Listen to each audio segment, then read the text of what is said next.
I wanted to create a brief video for you as we will be using the assessment suite for our acting patient activity next week in addition to the concept pharmacy. So for some of the stations, you will come to the 3rd floor, and it's essentially the same door lined up in the same area that the concept pharmacy would be. So you come in assessment suite number 340.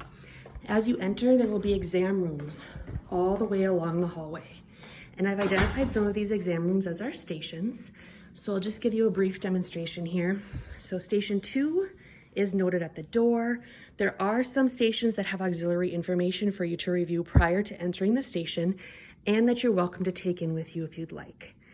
As you go into the stations, you'll notice that they're numbered, so you'll flip in your packet to see which station you are at and if you are playing the role of the pharmacist or the facilitator. As you enter, both of you will use the hand sanitizer upon entry. The patient will be sitting here in this chair. The pharmacist assigned to the case will be sitting in this chair, and the facilitator will sit on a stool close to the door.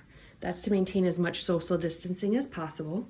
Some of the stations will have materials for the pharmacist at the station, so feel free to use those.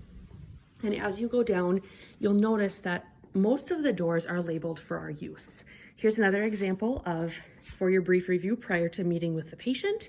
You can review that prior to meeting the patient and then feel free to bring that in with you as well. Again, here you would have the patient, the pharmacist, and then the facilitator sitting close by the door. I've also lined up chairs down the hallway for your spacing. So there will be 4 stations up in the concept pharmacy, plus errors and omissions, and another 5 stations down here. If the stations are full or being used all at the same time, please use the hallway and sit quietly and wait till one of the stations is available. So like I said, you will have some materials that you can take in with you. This one, for example, station 5 says, please take one prior to entering the patient's room. So keep those things in mind. Make sure you're sanitizing and on the way in and on the way out, as well as knocking on the patient's door as well. Usually the patient's door would be closed. However, we'll ask that you leave it open when you are finished so that our other groups know that the station is available.